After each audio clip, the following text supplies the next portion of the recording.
नमस्कार दोस्तों, मैं हिमांशु ठाकुर और मैं आप सभी का स्वागत करता हूं इंडेप्थ ऑडियोलॉजी चैनल पर। दोस्तों, यहां हम हेयरिंग और ईयर डिसीज से रिलेटेड लगभग सभी मुद्दों की जानकारी लेंगे।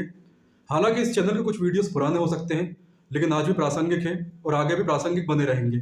तो यदि आप इस चैनल से जुड़ना चाहते हैं और मुझे सपोर्ट करना चाहते हैं और ईयर डिसीज के बारे में आप एक इनडेप्थ जानकारी लेना चाहते हैं, तो इस चैनल को अभी सब्सक्राइब करें। और वीडियो स्टार्ट करने से पहले आप सभी अपनी स्क्रीन के अपर साइड पर दिख रहे सीसी बटन को ऑन कर लीजिए ताकि सबटाइटल्स ऑन हो जाए और आपको मेरी आवाज़ सुनने में परेशानी ना हो। तो चलिए हम आज का वीडियो स्टार्ट करते हैं और इसके बाद हम इस पर डिस्कस करेंगे। आज हम ईयर ग्रोमेट की जानकारी लेने वाले हैं, जिसका उपयोग ज़्यादातर बच्चों और कभी कभी बड़ों के मिडिल ईयर में बार बार होने वाले इन्फेक्शन के लिए किया जाता है। इस वीडियो में हम जानेंगे कि ग्रोमेट क्यों लगाया जाता है, ये कैसे लगाया जाता है, कौन सी सर्जरी की जाती है, सर्जरी का खर्च कितना आता है, सर्जरी के बाद हमें क्या सावधानियां रखनी चाहिए और ग्रोमेट से हम क्या एक्सपेक्ट कर सकते हैं। हम इसके बारे में आगे जानकारी लें, इससे पहले हम ये देख लेते हैं कि ग्रोमेट क्या होता है। देखिए, ग्रोमेट एक छोटी सी ट्यूब होती है जो उन लोगों को लगाई जाती है जिनके कानों में बार बार संक्रमण होता है। इनमें ज़्यादातर बच्चे शामिल रहते हैं और कई बार बड़ी उम्र के लोगों को भी बार बार मिडिल ईयर इन्फेक्शन की समस्याएं रिपोर्ट की जाती है, जिनमें ओटाइटिस मीडिया और ग्लू ईयर भी शामिल है। हम आगे बढ़ें, इससे पहले हम ये समझ लेते हैं कि बच्चों और बड़ों दोनों में बार बार कान का संक्रमण क्यों होता है। तो पहले बात करते हैं बच्चों की। तो बच्चों में सबसे बड़ा कारण होता है उनकी इम्यूनिटी, क्योंकि बच्चों की इम्यूनिटी पूरी तरह से डेवलप नहीं हो पाती, इसलिए वो बार बार संक्रमण की चपेट में आ जाते हैं। दूसरा बड़ा कारण है उनकी यूस्टिशियन ट्यूब का ठीक तरह से काम न करना, इसका सही शेप में ना होना या फिर कान में बनने वाले फ्लूइड को ठीक तरह से बाहर ना निकाल पाना। ऐसे में कान में जो भी फ्लूइड बनता है वो वहीं जमा रह जाता है, कभी कभी बहुत थिक हो जाता है, बिल्कुल गोंद की तरह, और इसे ही ग्लू ईयर कहते हैं। इससे बच्चों को बहुत परेशानी होती है, उनके कान में लगातार दर्द बना रहता है। फ्लूइड जमा होने के कारण बच्चे को सुनाई देना भी कम हो जाता है, उसे लगातार सर्दी भी बनी रह सकती है और लगातार बुखार भी रह सकता है।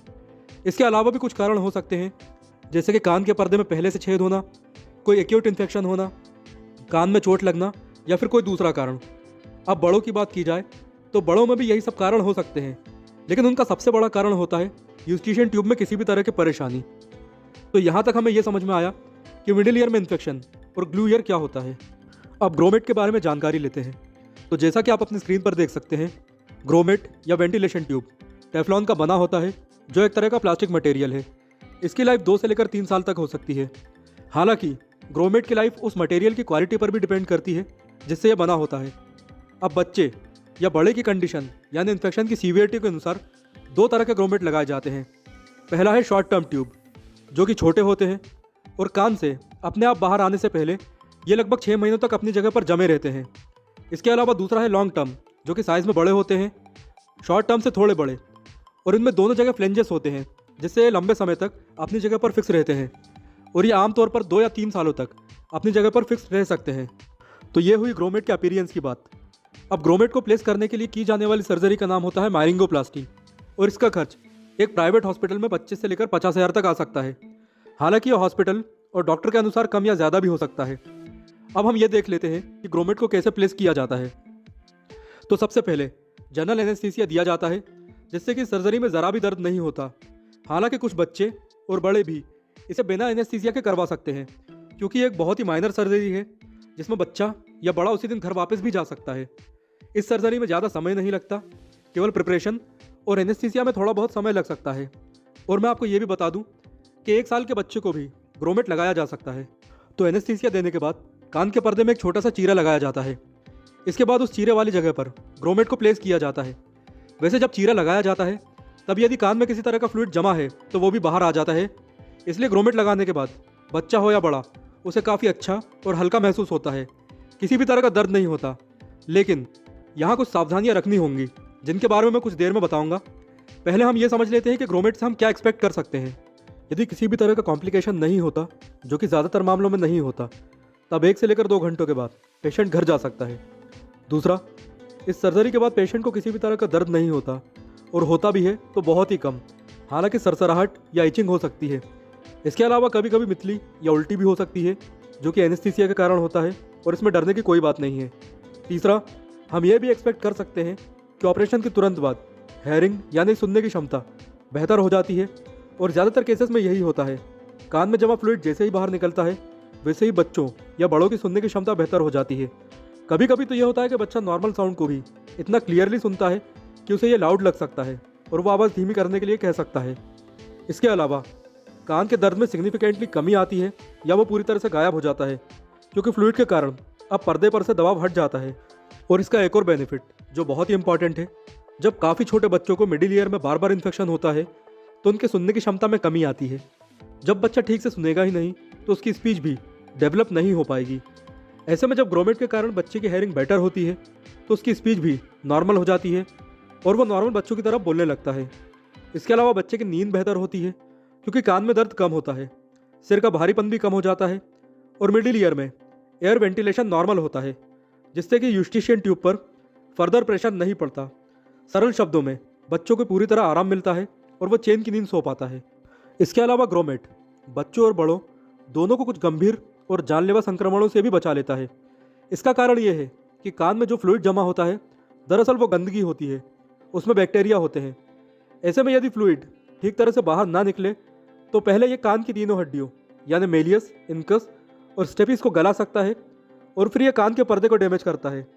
इसके बाद कभी कभी ये मेस्टॉइड बोन तक भी पहुंच जाता है जहां से ब्रेन में पहुंचकर ये बहुत ही गंभीर बीमारियों का कारण बन सकता है।